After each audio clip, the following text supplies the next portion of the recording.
I've wasted so much time trying to connect to a phone banking executive or trying to sort out the various IVR menus. I'm honestly surprised I've ever managed to get any banking work done. Thankfully, now with the Jupiter Digital Banking app, these things are finally in the past. Their super easy to use app simplifies banking in a way we've never seen before. They have a 24/7 chat bot live on their app which connects to a human within seconds if you need.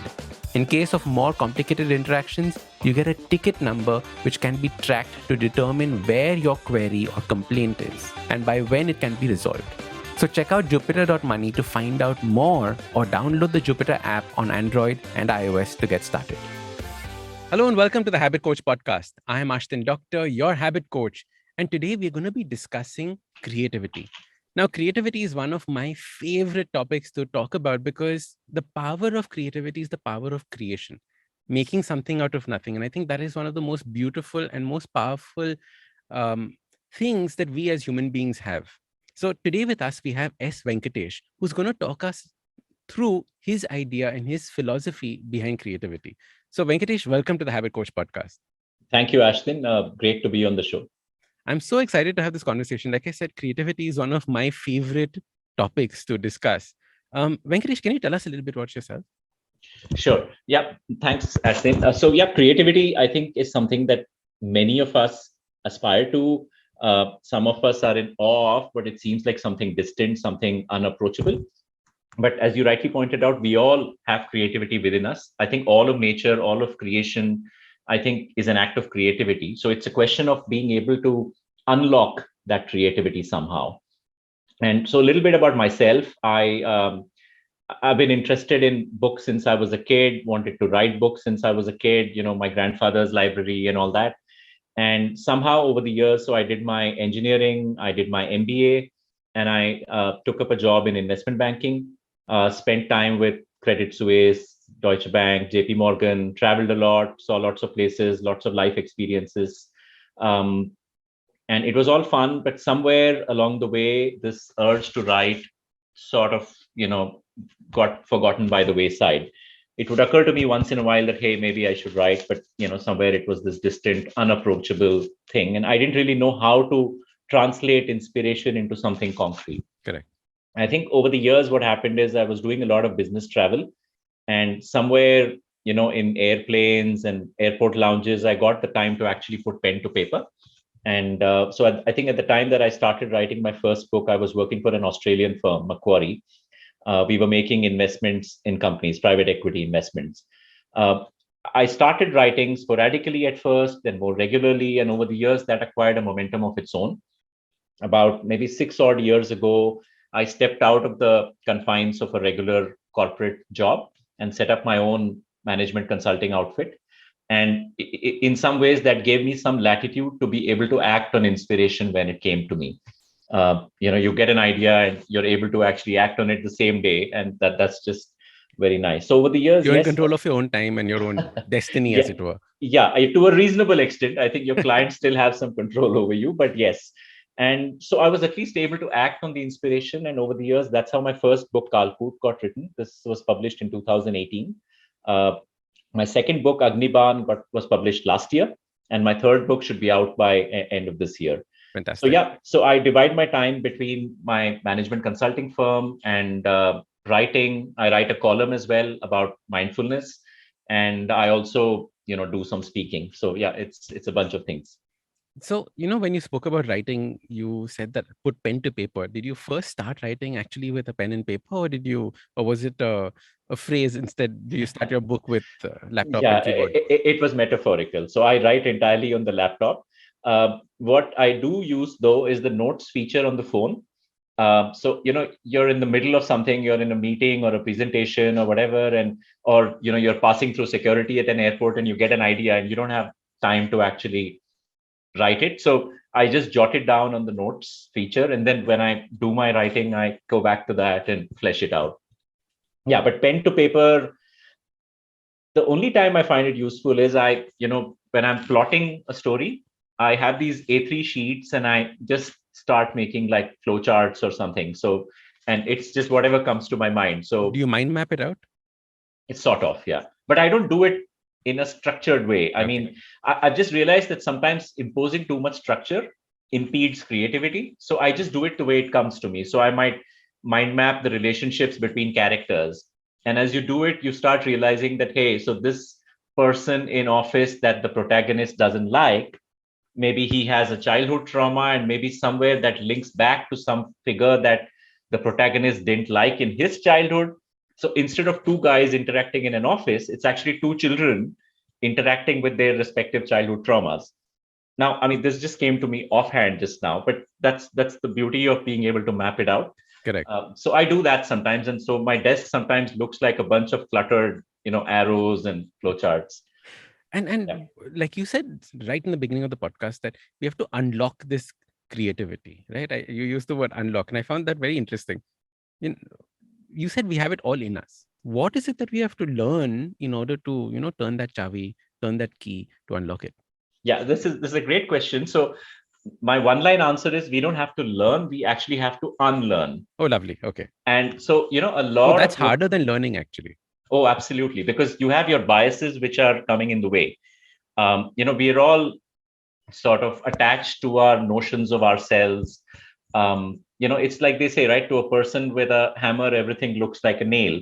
So depending on what kind of job. So I met a person who'd done process excellence all his life in his job. And so when we started talking about writing, he looked at it as a strict set of processes, you know and so if you speak to somebody who's good at visualizing, Correct. he or she is going to look at it from that point of view. So we all bring our respective biases to it. I think in terms of unlocking creativity, a few things to my mind are really important. I think one is, I think the biggest barrier is to just starting. Mm. And I think the biggest like impediment that we face when we try to start is our own expectation of ourselves. I mean, I know dozens of people who can be really good musicians or writers or maybe even entrepreneurs, but they are just so scared that they will fail, and they've set this like really high bar for themselves, and they just feel that if my writing doesn't come out like Joseph Conrad or something, I shouldn't be writing at all. What And is the that point in doing it otherwise, right? exactly, and there's this internal censor or judge type person inside one's head which comes and says, oh, this is crap, it's never going to make it anywhere, you're worthless.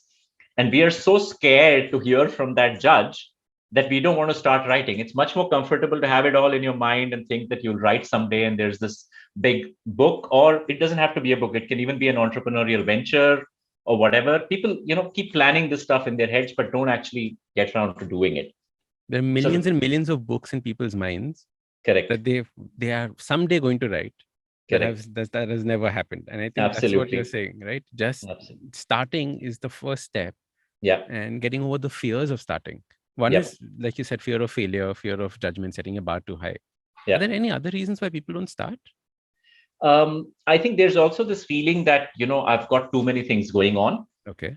And, people are busy. You've got deadlines, targets, you've got bad bosses, you've got family. And it's very convenient to lay the blame on all those things and say, look, I really don't have the time or the mind space or the energy. Now, there again, you have to sort of call your own bluff, because if you can get 2 hours a day to scroll through social media, I'm sure you can take out 15 minutes, 20 minutes to do your creative thing, whatever that might be. Correct. And so you have to call your own bluff. And the way I've found it's easiest to call your own bluff is to try and do your creative thing first thing in the morning, or maybe second thing in the morning. As the day passes, your bluff keeps getting bigger and bigger, and it's more and more difficult to call it out. And also, I think in the morning, the subconscious mind is at play. What happens during the day is, we start thinking like a boss. We start saying, hey, I'm in control of things. I'm going to do X, then Y, then Z. I'm going to impose this structure. I'm going to impose this process. In the morning, it's like a child. You're like, halfway dreaming, halfway in a state of, some sort of, it's like floating in the clouds. And if you do your creative pursuit at that time, your subconscious mind is at play. And that's where all the ideas come from. It's not from the conscious mind at all. Absolutely. In fact, I find that the most creative time as well. All my podcasts are written, all my books are Sure, written at that point of time. The sure. morning 6 o'clock is Very my interesting. my Wow. time. Okay. Mm. Okay. So yeah, absolutely. So that finding that, and I like how you said, it's your child mind that suddenly comes up, right? Why did you Yeah. say child mind? Why is child mind so important in creativity? Yeah. So to me, childhood is all about wonder and curiosity. Mm, And somewhere along the way, as we grow older, I think we tend to sort of dim that light a little or just impose a bunch of other burdens and expectations on it. And children often just do things because it's fun, like, there's a puddle and they'll just splash around, and there's no promotion to be had, there's no status, there's no money, there's no monetizing, which is, lot on a lot of people's minds. what is You my talk to ROI on this thing? Right? What is my absolutely, yeah. ROI on splashing in a puddle? I need to know. Right. Absolutely right. And even entrepreneurs, when they start a venture nowadays, it's, one part of it is you just want to do it for the joy of doing it and for the joy of impacting people. Correct. But in parallel, you're thinking, hey, but how do I monetize this? So, as children, it's just pure unbridled joy and creativity. And that's why, to me, it's important to somewhere bring that back. Are you a you know. morning writer as well, or are you through the day um, writer? I so first half writer, let's put Okay. it that way. So pre-lunch. Hmm. And so I don't, to be honest, do it very early in the morning. I Okay. actually meditate for an hour every morning, and then I do my writing. So the writing gets done, I think, somewhere between 8 and 12, Mm-hmm. thereabouts. And the rest of the day, then I do my other corporate stuff, meetings, presentations, working on client related stuff and But all you that. spend a good 4 hours or thereabout on your writing. Well, I try to, but many days it's 2 hours because I've got, like, an engagement of some sort. And yeah, I would say it's more like 2 to 3 hours, but Mm-hmm. I would love for it to be more. But actually, if you manage to do 4 hours, that's like a lot. That's a lot. Yeah. Yeah, I don't think, I think 2, 3 hours is actually perfectly fine. And in fact, if somebody is doing more than 4 hours of a creative pursuit, he must be, I don't know, it's like that movie, Lucy. I don't know if you've seen it. So Lucy is where I think, sorry, I'm forgetting who was the actress in that. Anyway, so she consumes some sort of chemical, and her brain starts working at, like, from 5% it goes to 10, 20, 30, 40, 50%, and she's pretty literally burning up. So if somebody manages to do more than 4 hours of creative work, I'm like, I must be thinking that they're probably on some Yeah, that's substance or crazy something. because Yeah. it takes a lot out of you Oh yeah, when you're absolutely. working on a creative pursuit. Yeah, I think 2 to 4 hours is quite a bit. Yeah. In fact, that raises another interesting thing. How do you do self-care when you're pursuing a creative thing, right? Like it takes a lot out of you, it takes a lot of energy out of you. Um, are people not creative because they just don't have the energy to put into it? So you're right. I think if you do the creative stuff towards the end of the day, you're already sapped out by these deadlines and targets and everything. And I think it's a different part of the brain which has gotten progressively strengthened through the day. I don't know what it's called. It's probably the cortex or something, but it's the part that, it's like, I call it the alarm sounder. Hmm. It's like the part which says, damn it, you've got this bill to pay, or damn it, you've got this presentation, damn it, Correct. you've got this meeting. Hmm. And that thing keeps going through the day. And by the end of the day, that thing has tired you out. So there, you can't switch it off. So even if you start writing, you're like, okay, how many words did I write today? How many words am I going to write today? Damn it, the ideas are not coming. Damn it, this is useless stuff. Hmm. No point. So when you You've turned from start, child to boss. correct, exactly. So Hmm. so that's one thing. As far as self-care is concerned, if you actually do this, I've noticed in the earlier part of the day, you feel so energized that you can take literally the crap that comes with the rest of the day. There's logistic stuff, there's boring operational stuff, all of that you can handle it because somewhere deep within you're feeling happy and fulfilled. Correct.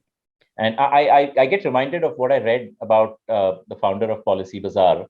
He was my senior, though I didn't know him well in college. But I heard a quote where he said that he exercises for something like 3 hours or something every Three day. And hours. yeah, Wow. like, and apparently that he said that the rest of the day, I don't really care what happens because I'm, already feeling good. So I feel that way with creativity too. Correct. I've done my writing in the morning and the rest of the day just goes by in a breeze. Of course, there are days when that doesn't happen, and then it's a whole different story. Absolutely. And we must talk about that as well. Hello, hello. It's been another great week here on the IVM Podcasts Network. On Think Fast, Varun and Suchita discuss Ola's fall, Dream 11's rise, and Sheryl Sandberg's exit from Meta. On The Wire Talks, Hindi poet Ashok Vajpayee tells Siddharth why our government should not promote any language. On Big Talk about tiny humans, Devi Shobha and Meghna talk about postpartum depression. On the Musafir Stories, Saif and Faiza explore Aurangabad with Sagar Senapati from Travel Safar Aur Hum. And on Hanswani, hear the story Gopal Ko Kisne Mara, a tale of the loneliness that comes with old age. We've got some exciting news for you. IVM Podcasts has just launched its merch, and our first line is out now. Head to the IVM Podcasts website and click on the shop tab to check out our first collection of t-shirts. Do follow us on social media. We are IVM Podcasts on Twitter, Facebook, Instagram, and LinkedIn. And remember, if you're enjoying this show or any of our other shows for that matter, please do tell a friend. Also, don't forget to rate us on any platforms you're listening on. And you can also check us out on YouTube. We're also doing a small listener survey to better understand how you respond to our shows and advertising on the network. We would really appreciate it if you could spare a few minutes to fill it in. It helps us build better shows for you. And finally, we would like to thank our sponsors this week. SBI Life Insurance, Apne Liye, Apno Ke Liye. Jupiter, a digital banking app. Capgemini, get the future you want. Intel vPro, built for business. And Intel, future banao wonderful with Intel-powered laptops. Venkatesh, when you think about creativity, so there was one aspect when we started talking about, which is the stuff that you have to unlearn, right? You have to break the way that you've been thinking about certain things. Like you said that a process person will think about creativity in one way, a visual person will see it in one way. What are the other things that we need to unlearn? Are there things that we need to learn? Is there a process to creativity? Is there a starting point for creativity? How do we start adding it into our life? Sure. So, I think one part, make a beginning, don't worry about failure. Mm-hmm. Another part, have a routine where you work in the most productive parts of the day, get your subconscious mind activated. Then you get to actually learning the craft. Okay. And so there's the art part and there's the craft part. And this is true of any creative process. I think people tend to usually overweight one of the two. When I first started writing, I was thinking that I'd just write whatever came to my mind. And I think my first book was written that way. But over the second and third book, I've now learned to hone the craft. And, there are a lot of things you show more, tell less.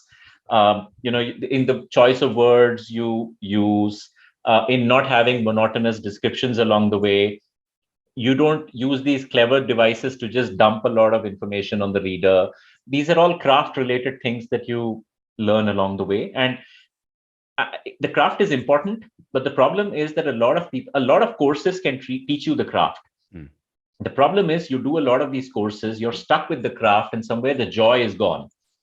I remember what this my yoga teacher once said. There is this asana where you have to, it's called Janu Shirsasana, where you touch your toes. So when I first started, I couldn't touch my toes. And I had to bend my knee to touch my toe. And he said, still do it. Bend your knee and touch your toe. Get the pleasure of touching your toe. Nice. And then you can over time straighten your knee. If you keep doing the drill where your knee is straight, but you're nowhere close to your toe, it's not going to be fun for you. It's a bit like what people say. You want to teach people to sail. First, teach them to love the ocean. And then teach them how to build a ship. So it's the art and craft need to be balanced, but both are important. In fact, that's what the key thing is. The craft sometimes is completely forgotten, right? Like, I was born with this natural talent. No, you weren't. Please learn from the masters who've done it before as well. What are the steps involved in this? Like, did you do online courses? Did you actually go for writing workshops and things like that? So I didn't go for writing workshops, but I did. So after the first book, actually, I did read a lot of books on the craft of writing. So, if there's one book that comes to mind, it's Stephen King's book on writing. That's probably that's a fantastic one. Yeah, so huge, that's probably big one. Yes, so that's probably a good one to start with. I did it actually after I wrote my first book. So the first book was sort of a little more spontaneous, but I think over the years I've learned to hone my craft. Yeah, and picking up little inspiration from wherever you find it. I think that's a key aspect of, I think, in his book as well. Yeah. Right. So getting your craft in, getting the native ability that is there as well, having fun with it, that is an important aspect of creativity. Sure. Are there any other things that are important when it comes to creativity?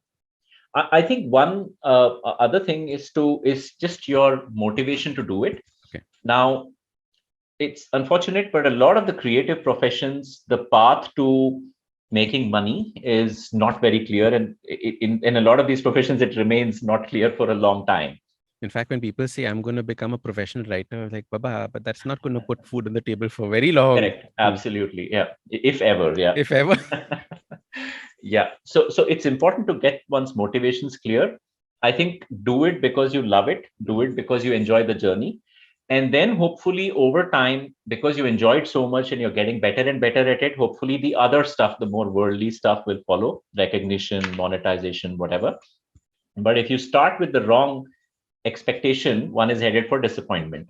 The other thing is that if you start with the wrong motivation, you won't be able to sustain the ups and downs that come along the way, publishers and getting published, or you may write a book but not enough people might read it, or people may read it but they may not love it, or you may not be happy with the way it turned out. So all these things, and I think entrepreneurs face this a lot. Every single entrepreneur I know who succeeded has told me that they were literally broken at least 10, 20 times during the journey In the process. and if you don't love it, you won't be able, you'll bail out. I mean, you'll probably bail at the first, second, or third setback. So that's important too. In fact, Venkatesh, while you were talking, it reminded me of this thought, which is that we start because we love the creative process. So say a musician or say a writer starts because they're in love with their art. Yeah. But there is a lot of mundane stuff that goes with it. Oh, Dealing totally. with editor, dealing with publisher, dealing with, like you said, going through your rankings, checking this out, doing that. All of those aspects also you have to make peace with, or understand that it's a part and parcel of this whole creative process. Because otherwise, many times people say that, oh, I'm just going to do this and then let go Yeah. of the other aspect of it. Yeah, absolutely. It's like this Edison statement, right? Genius is 1% inspiration, 99% perspiration. Yeah, absolutely. Yeah, the perspiration. Yeah, and you're right. A lot of quote unquote creative people are very low on, they're very high on instant gratification. Now, unfortunately, there's a lot of the boring parts that your instant gratification mindset will not be compatible with. Correct. So, yeah, absolutely. Absolutely. In fact, one of my family friends, he's a managing director of big companies. He said this. He said that if you don't fall in love with the boring stuff, then there is no way that you're going to succeed in what you do. Right. So you have Very to true. love the boring stuff, the Excel sheets, all the stuff that maybe you don't want to be looking at. Absolutely. Yeah. Venkatesh, how do we get creativity into our lives if we are not, pursuing something like writing or music, etc.? Like if someone's, taking care of the house, if somebody is a student right now, how do we bring elements of creativity into our life? Sure. So the first thing I'd say is try to tune into your inner compass and see what you really love. Okay. It doesn't have to be something which has an output. It doesn't have to be something which will get you recognition or which is even going to be read or seen by anybody. It can be that, there is this person I know, he said he just loves taking apart motorcycles and putting them back. And there's something creative about that too. I mean, so, in one of these movies, I remember Steve Carell used to collect these smallish, I don't know, some, toys or something like that. So it doesn't have to be something which is run of the mill. In fact, the crazier, the better. It's perfectly fine. It's important, though, that it's something that you genuinely love. I think creativity is about wonder. So if somebody says, hey, let me, I'm doing housework, let me systematize it, that's not creativity. But if there is some part of it, I don't know, a garden, for instance, or a kitchen garden, or maybe just, being a chef, or basically just, whipping up interesting stuff, there can be a lot of creativity in that. And on the other hand, you could be, running a big studio or whatever and still not be creative because you're viewing your stuff as a chore. So it's less to do with what you do. It's more to do with how much you love it and whether it puts you in touch with that sense of wonder or not. And how do you find something that you love? Like, have you worked with anyone or discovered processes I know we're talking about processes, but like other processes to learn what you love? That's interesting what you said. So actually, I think one thing is, so I call it diverging then converging. Okay. So diverging means just get exposure to as many things as possible, because that gives you different perspective. It feeds into your mind, and then you may discover something you love. it may not even be an explicit set thing. You may discover your own thing that you love, which is a mishmash of the 5 different things that you did. So, so this person who does this thing with motorcycles says that as when he was a kid, he used to frequently take apart all the toys that his dad bought him. And somewhere when he became older, it became this hobby. So it became bigger toys. Absolutely. So I think just diverge, see as much, do as much as possible. And then when you like something, then you converge and go deeper. Because you don't want to be a tourist who's always just seeing 100 things. You want to get deeper into something, because that's when true mastery comes. Lovely. In fact, my next question was just that, right? Like, once you find something, how do you move through it? Like, are there levels that you follow? Are there stages? How do you make it more interesting? How do you deep dive into it? Almost apnow it. Sure. So that's also a great question. So I think the first thing is to do it, if possible, every day. Okay. Even if it's for 15 minutes. So there is this part of the brain that automatically sort of checks in when you do it for 15 minutes a day. Okay. So if you, for instance, do it once a week, not the same thing at all. So most important thing is making it a habit. Just putting it out there, plugging in our podcast. Yes. So make it a habit. Absolutely. Yes, you should make it a habit. And the thing is that it can be just 15 minutes to begin with, because maybe you just don't find the time. But it should be, if possible, every day, or at least I would say 4-5 times a week. The subconscious mind starts connecting and it starts doing its own processing.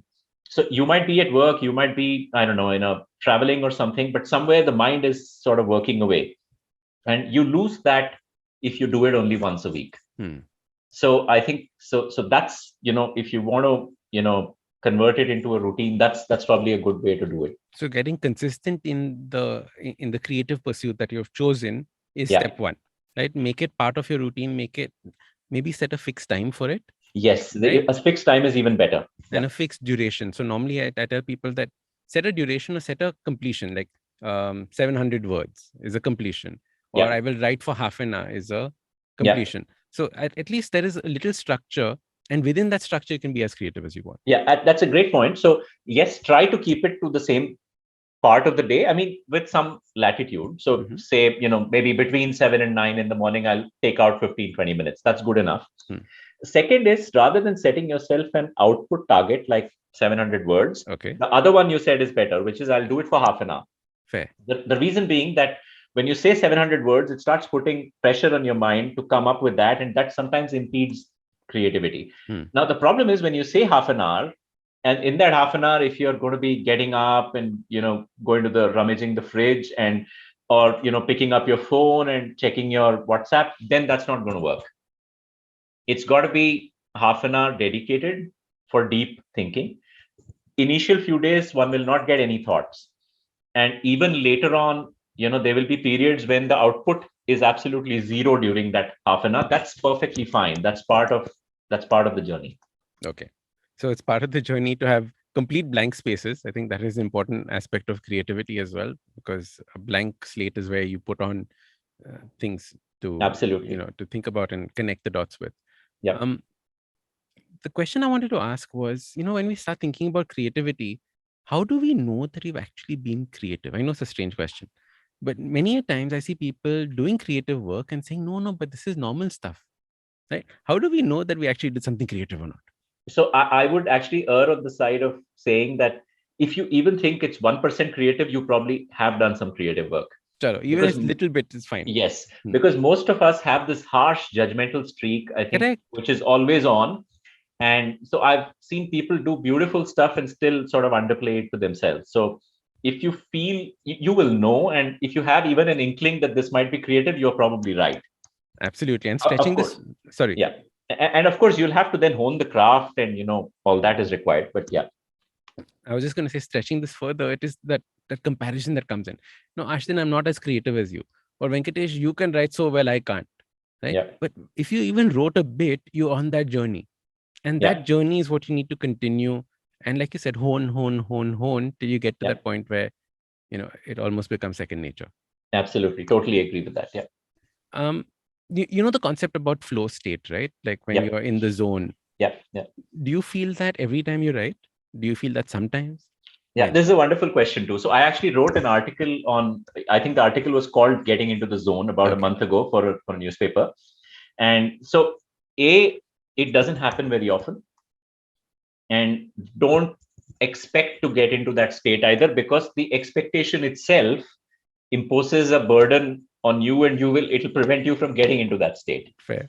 So the 2-3 requirements for getting into a flow state or getting into the zone, I think one of them is no distractions. I think there is this famous investor, Ackman.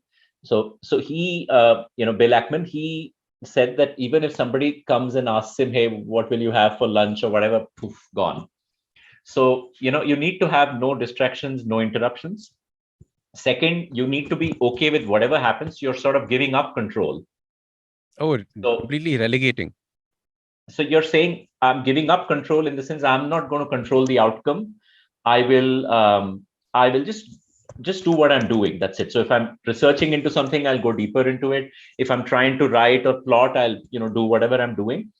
But I'm not, the focus on the outcome, the focus on the goals, that has to fade away. Fair. In some ways, it's like what you said in the Bhagavad Gita, right? You focus on the task, not on the outcome. So it's very similar to that.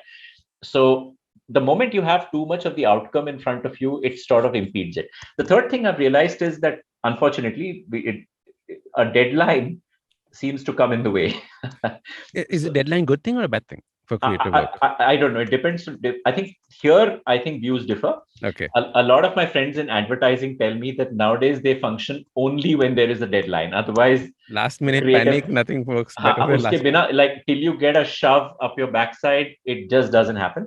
For me, it's the reverse. I function much better without a deadline. I was also like that earlier, in my corporate jobs. I was a very last minute type of guy. And in fact, in college, I still have dreams about it, or nightmares about studying for exams at the last minute, and literally let's just outside the exam hall trying to rush past the last 3 chapters and all that. Panic attack happening now only. But now it's the reverse. I function much better in the absence of deadlines. When my mind is just free to wander, I just feel like I'm in a mountain or a valley or a river, and I'm just literally just picking up strands from here and there and putting it down. Yeah. Beautiful. Okay, Venkatesh, last question on creativity. Okay, now many people think that, once I've done it, it is done, like masterpiece happened. But there is a whole concept called reworking. And I know a lot of reworking happens when we are writing. I'm sure you must have done a lot of reworking as well. Ouch. Yeah. Can you tell us about reworking and creativity? Oh, ouch. Yeah. So I think writers know this particularly well. The real pain actually begins after your first draft, and you read it again, and you just stuff which is not right, literally screams at you from every page. And so you have to rework. I rework sometimes 20 times or whatever. And there was this time when I junked a good 80,000 words. That's enough to make a full novel. Yes, exactly. And so I had to junk 70. So it's a thriller, right? All elements of the plot have to add up. And if very late in the day you realize that one element just isn't adding up, you have to junk that whole train of thought. So 70,000 words just out. So this is the boring part. And a lot of people, especially first-time authors, I've realized, and I was like this too when I did it the first time, are very reluctant to edit. But the sheer number of man hours which goes into editing is actually quite large. Yeah. Absolutely. I think that is the polish on whatever you're doing as well, right? Yeah. It is that aspect that actually makes the whole thing look good. Yeah. Polishing is a good analogy. It's like somebody literally just doing it again and again and again and again. Yeah. It's very hard manual work. Yeah. Absolutely. Yeah. Okay. So don't fear the rework. Start the creative process. So just begin whatever it is that you're doing. Learn to hone the craft while you're doing it. So it's not just the creative aspect or the passion that is there, but also learning what you're putting into it. Yeah. Make a set routine for yourself so that you actually start, especially in the beginning. And then rework. Don't fear the rework. Would that be a good flow for our perfect? You've actually you've summed it up beautifully. Yeah. right? So I think this is so important because we need to make these things a part of our life. It should become a routine. We should have this creative element because, like you said, it adds so much energy and vibrancy to the rest of the day. Might as well Correct. start off with it. Absolutely. Yeah, totally agree. Venkatesh, I absolutely had a blast talking with you on this podcast. I'm very, very excited about our next one where we're talking about mindfulness at work. I'm super excited on that one. Yeah, likewise. Looking forward to it. Awesome. Thank you, Venkatesh. Thank you, Ashley. Bye. Oh, one last thing. Sorry. Don't. I forgot to ask you how people can get in touch with you. So we'll just do that part and we'll edit it in. Sure. Hmm? So, I'll ask one, then we'll. So Venkatesh, how can people get in touch with you? How can they continue this conversation with you? sure. So, I mean, I'm on all the social media platforms: Instagram, Facebook, LinkedIn, Twitter, and I have my website as well. So, yeah, I'm available, on any of those, and my email. What are your handles on these? So, in Instagram, it's at author S Venkatesh. Hmm. In Twitter, it's at author Venkatesh, and Facebook, it's just a page which is S Venkatesh, author. And LinkedIn as well, if you search on S Venkatesh. My website is svenkatesh.in. So that has details of all these handles. That'll have everything. Yeah. And your books are available everywhere. My books are available everywhere: Amazon, bookstores, everywhere. Kalkut, Agniban, both of them. Yeah. Fantastic. And now that you know the process that it took for the books to come out, please go make sure that you buy them, read them, and get thrillers, right? So what's going to happen next? All right. Lovely.